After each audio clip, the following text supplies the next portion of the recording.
বাহলুলের নাম আপনারা শুনছেন নাকি শুনেন নাই? শুনেছেন।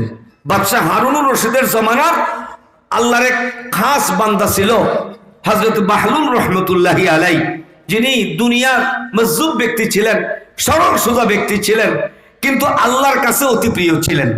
এখন তো দুনিয়ায় চালাক মানুষকে সবাই সম্মান করে। বাবা গল্প করে আমার ছেলে বহু চালাক, বউ বলে আমার স্বামী অনেক চালাক, পরে এমন চালাক, এমন চালাকি করে শেষ পর্যন্ত দুনিয়ার বেইজ্জতি হইয়া কবরে যায়। কিন্তু সরল সোজা মানুষ কখনো অপমান হয় না, আল্লাহর রহমত সবসময় তার সঙ্গে থাকে, ঠিক না বেটি?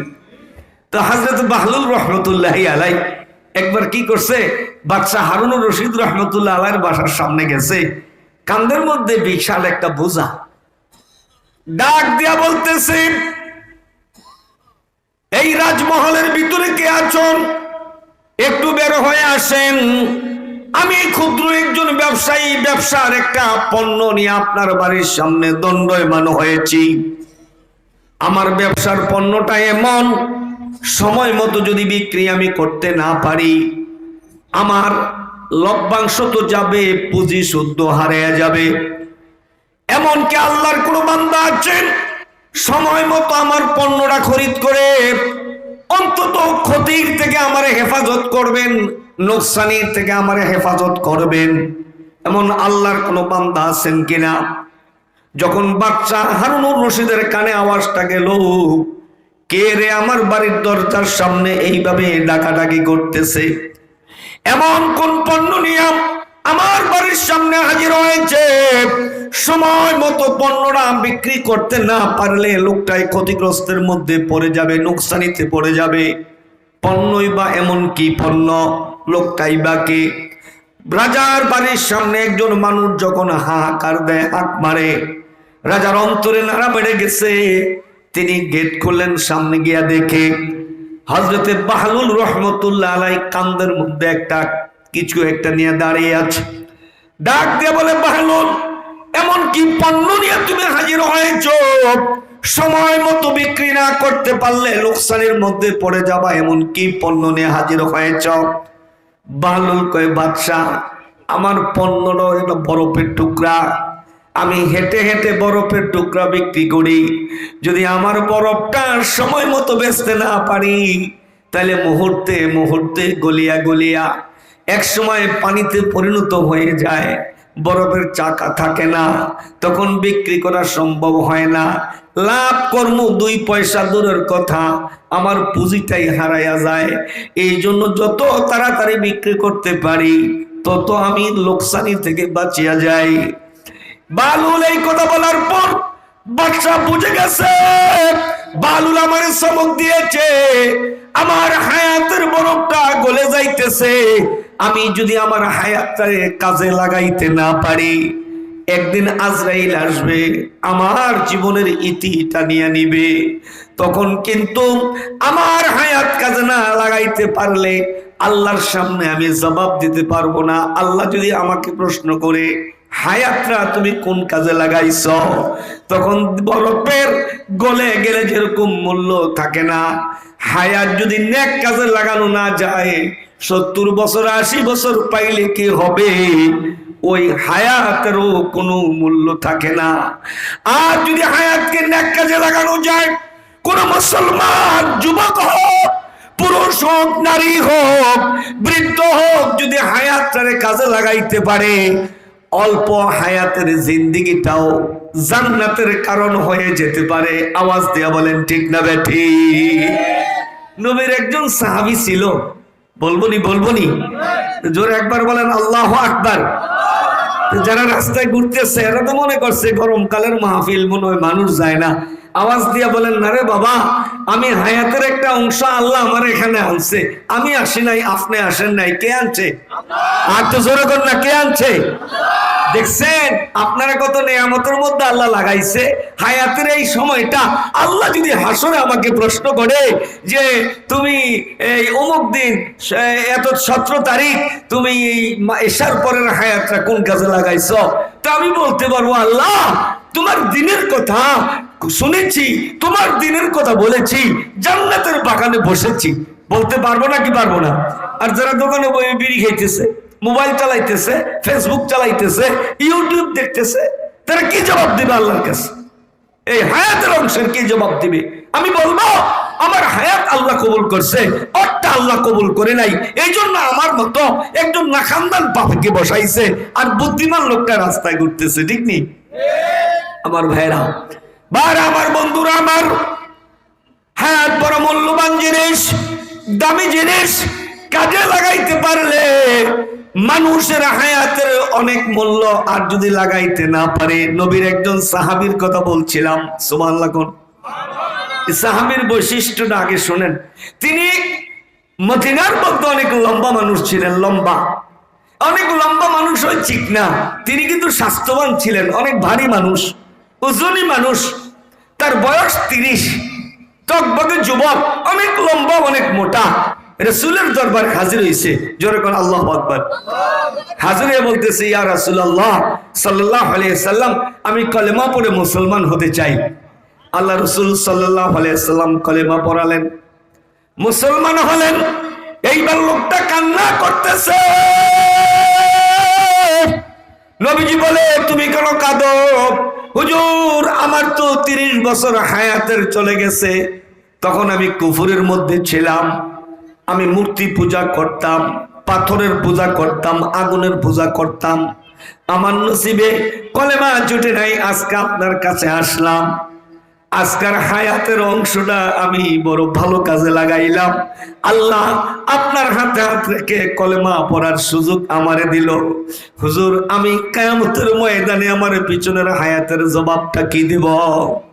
সাহাবী যখন কান্না করতেছে, আল্লাহ রাসূল বললেন, হে সাদ ইবনে মুআজ, কান্না করিও না। কলেমা যখন পড়েছো, পিছনের গুনাহগুলা আমার আল্লাহ ক্ষমা করে দিয়েছে। এখন সামনে যে হায়াতরা পাইবা, ওই হায়াতরা তুমি নেক কাজে লাগাও। হযরতে সাদ ইবনে মুআজ রাদিয়াল্লাহু তাআলা আনহু এইবার একাগ্র চিত্তে হায়াতকে কাজে লাগাইতে আরম্ভ করলেন। তবে হায়াতরা যেই কাজের মধ্যে কাটাইতেন, নামাজের পাশাপাশি বিশেষ একটা আমল প্রতিদিন করতেন। তিনি সকাল আর সন্ধ্যায় হায়াতের একটা সময় আল্লাহর কালাম নিয়ে বসিয়া থাকতেন। সুবহানাল্লাহ, খুব খেয়াল। 30 বছর বয়সে কলেমা পড়ছেন, আর কলেমা পড়ার পর তিনি যেরকম দিনের কাজ করতেছে, তবে এক্সট্রা একটা কাজ উনি একটু বেশি মহব্বতের সহিত করতেন। সেটা হইল সকালে সন্ধ্যায় কিছুটা সময় কোরআন তেলাওয়াত করতেন। বলেন কি আমল করতেন? কোরআন তেলাওয়াত। আল্লাহ হায়াতের একটা অংশকে, হায়াতটাকে তিনি এই অংশটা সকালের আর বিকালের কাজে লাগাইবার জন্য কোরআনকে বেছে নিছেন। আমরা যেরকম সকালে মোবাইল দেখাকে বাঁচিয়ে নেই, রাত্রে শুয়ে শুয়ে মোবাইল দেখা বাঁচিয়ে নেই, টিভি দেখা বাঁচিয়ে নেই, গান শোনা বাঁচিয়ে নেই, আমরা এরকম ফেসবুক চালানো বাঁচিয়ে নেই।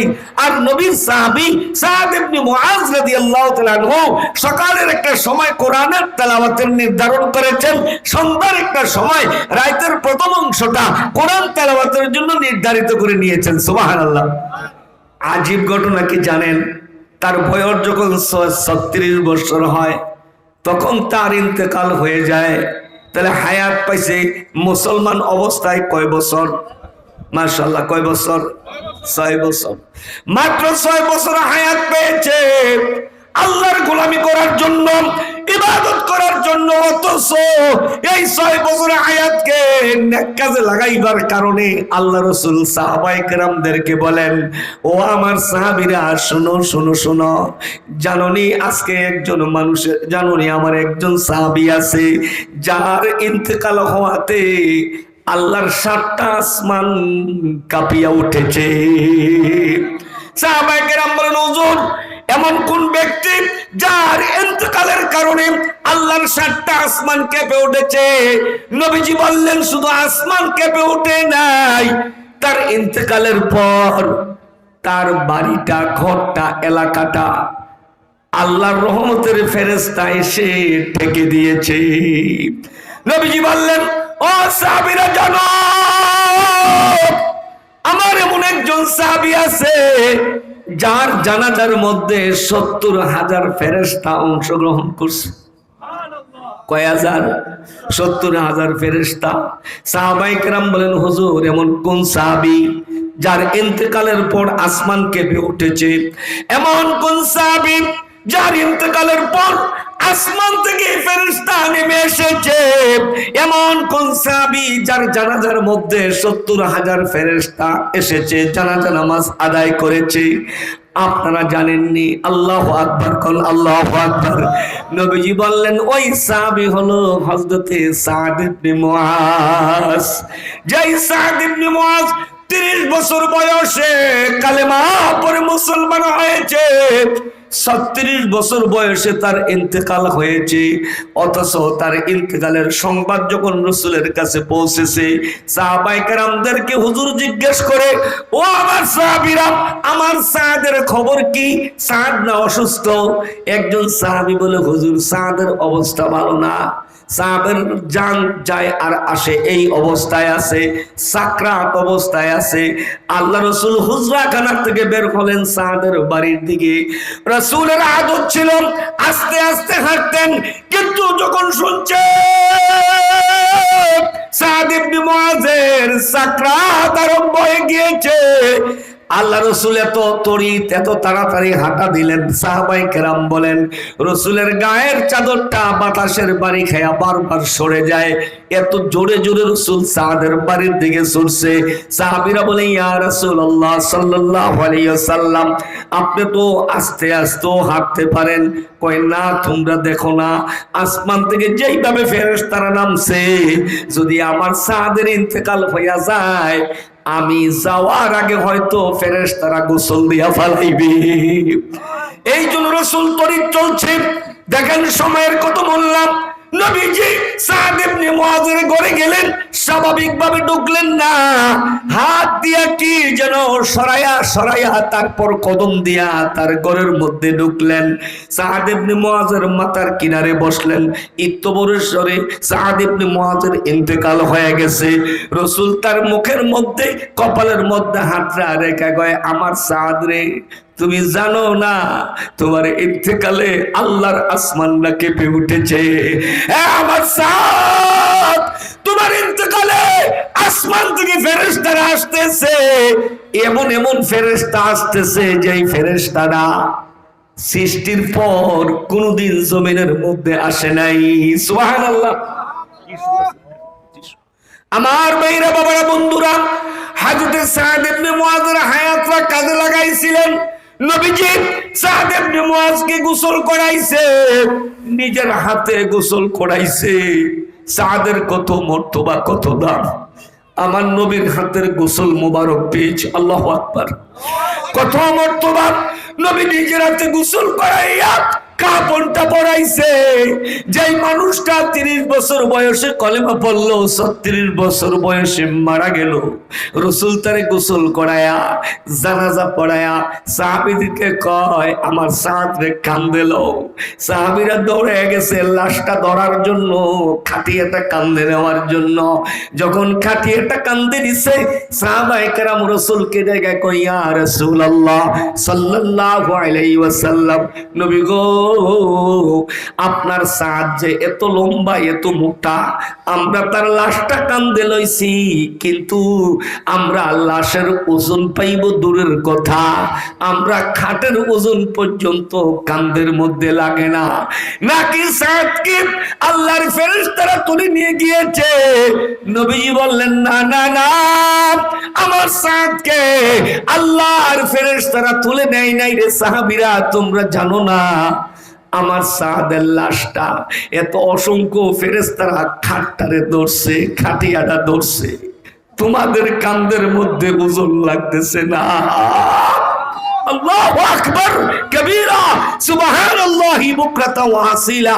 তো সাহাবায়ে কেরাম হুজুরের কাছে জানতে চায়, হুজুর সাদ ইবনে মুআজের এত মর্তবা, এত মর্যাদা, মাত্র 6 বছর আমল করছে, 30 বছর বয়সে কালেমা পড়ছে, 36 বছর বয়সে মারা গেছে, তার এত মর্তবা, তার তার জানাজায় 70,000 ফেরেশতা আসছে, তার লাশ ফেরেশতারা এরকম বহন করতেছে, তার জানাজায় এমন ফেরেশতা আসছে সৃষ্টির পরে কখনো জমিনে আসে না। এত মর্তবা কেন, এত মর্যাদা কেন? জিবরাইল রাসূলকে বলতেছে, সাহাবীদেরকে বলে দেন, হায়াতের একটা অংশ কোরআনের সঙ্গে ছিল, আমলের সঙ্গে ছিল। অল্প হায়াত হলে কি হবে, হায়াতটারে কাজে লাগাইছে, তাই আমার আল্লাহ সাদের মর্তবা বাড়ায়া দিচ্ছে। জোরে সরে বলি আল্লাহু আকবার। নারায়ে তাকবীর, নারায়ে তাকবীর, আল্লাহু আকবার। দিন ইসলাম, দিন ইসলাম জিন্দাবাদ, জিন্দাবাদ। কোরআন সুন্নাহর আলো সারা বিশ্বের মুসলিম আমার নেতা, তোমার নেতা।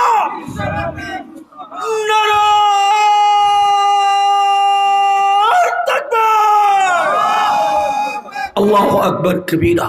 আমার ভাইরা, সাহাবায়ে কেরাম হায়াতরে কাজে লাগাইছে। রাগ হয়েন না, আমরা হায়াত আজকের দিনে হায়াতটা কতটুকু কাজে লাগাইছি। আজকে যে 7টার শ্রেষ্ঠ দিন জুমার দিন গেছে, ঠিক নেই? হয় মোবাইলে নতুবা চায়ের স্টলে। ও মুসলমানের সন্তান, এক কাপ চা খাইতে লাগে না 5 মিনিট, দোকানে বসে গল্প করে আধা ঘন্টা। তো মুসলমান কেমনে আল্লাহর কাছে আগাবে, কেমনে আগাবে? মসজিদে আসলে হুশ নাই, কোন সময় বের হয়ে যাবে। ইমাম সাহেব লম্বা কেরাত পড়লে অভিযোগ, আরে ইমাম সাহেব এত লম্বা কেরাত পড়ার দরকার কি? কারণ কি? তাড়াতাড়ি সালাম ফিরাবে, দৌড় দিবে। এই জুমার নামাজও জুমার দিন আল্লাহর ঘরে গিয়েও ফাঁকি দেয়। আগেও সুন্নত পড়ে না, পরেও সুন্নত 2 রাকাত। কয় রাকাত? তোমার হায়াত কাজে লাগছে কে বলছে? সব জায়গায় লম্বা সময় দেয়, লম্বা সময় লুডু খেলে মোবাইলে, ঠিক নেই? ঠিক নেই? তাস খেলে মোবাইলে লম্বা সময় বিরক্ত হয় না। কিন্তু যখন নামাজে দাঁড়ায় একটু লম্বা হইলে বিরক্ত হয়ে যায়। পিছনে নামাজ পড়তেছে একজন, 1 মিনিট লাগবে, বসে গেছে আত্মায়াত করে সালাম ফিরাবে, তার কিন্তু টাইম নাই। লাফ দিয়ে উল্টা 3 জনের ঘাড়ে পাড়া দিয়ে ছুটছে। কি মুসলমান, তোমার হায়াতকে তুমি কোন কাজে লাগাও? সাবধান, সাবধান। ওই বেয়াকর কবরস্থানে আসলে হায়াতের হিসাব দিতে হবে, হায়াতের হিসাব দিতে হবে। ওর সাবধান, হায়াত নষ্ট করতেছে। কি মহিলা কি পুরুষ গল্প করে, হ্যাঁ, বিভিন্ন নাটক সিনেমা দেখে, গেমস খেলে, এটা সেটার মধ্যে বাচ্চায়ও হায়াত নষ্ট করতেছে। আহা আহা, কোন দিনে আসলাম? বাচ্চা মোবাইল না দেখলে খানাই মুখে দেয় না। কোন দিনে আসলাম? বাচ্চা মোবাইল না দেখলে খানাই মুখে দেয় না। আগেকার দিনে বাচ্চাদেরকে মা ঘুম পড়াইছে আল্লাহর জিকির করে। আহা, কোন দিনে আমরা আসলাম? আমাদের ইমানের হালাত কি হবে? আগেকার দিনে মা বাচ্চাকে জিকির শোনায় শোনায় ঘুম পড়াইছে। দাদাই নাতিরে কোলে লয়া লা ইলাহা ইল্লাল্লাহ, নাতিও মাথা ঝুঁকাইছে। দাদা কোরআন পড়ছে, নাতি কোরআনের পৃষ্ঠা উল্টায়। দাদু কোরআন পড়ছে, নাতনি আইসা পৃষ্ঠা উল্টায়, পৃষ্ঠা। আহা, আমার দাও কোরআন টানে, আমি পড়বো। পড়তে পারে না তো আঙ্গুল লাগতেছে। আহা, এখন আঙ্গুল চলে, তবে কোরআনের উপরে না, মোবাইলের উপরে। এখনো নাতি মোবাইল টানে, দাদা তো আমার দাও। আগে কোরআন টানছে, এখন মোবাইল টানে। এখন মোবাইল দেখে মাও ঘুমায়, সন্তানও ঘুমায়। সন্তান দুধ খায়, মোবাইলের দিকে তাকায় থাকে। জানেন, একজন সন্তান যখন মায়ের বুকের দুধ খায় তখন মার চেহারার দিকে তাকায়। তখন যদি মা আমল করে সন্তান আমলদার হয়, মা পাপ করে তো সন্তান পাপিষ্ট হয়। তাই তো চলছে। হায়াতকে কাজে লাগাচ্ছি না, আল্লাহ কবুল করেন। জোরে কর না আমিন। আল্লাহ যেন আমাদের হায়াতটা, বাকি জিন্দেগিটা নেক কাজের জন্য কবুল করে। না নেয়ামত, নেয়ামত, হায়াতের জবাব আমরা নতুবা দিতে পারবো না। তা আমি বলবো, যারা আশেপাশে আছেন একটু সময়ের জন্য আসেন, হায়াতটারে কয়েকটা মিনিট কাজে লাগান। জোরে একবার বলি আল্লাহু আকবার। যেহেতু বয়ান আসছে ওইখানেই থাকবো আজকে। হাজরত বাহলুল রহমতুল্লাহ আলাইহি ওই জমানার মধ্যে এই সরল সোজা মানুষটা দিয়া অনেকে সন্তের সন্ধান পেয়েছে, অনেকে সঠিক রাস্তা পেয়েছে। হায়াত রে যারা কাজে লাগাইছে তারা জান্নাতে ঠিকানা বানাইছে।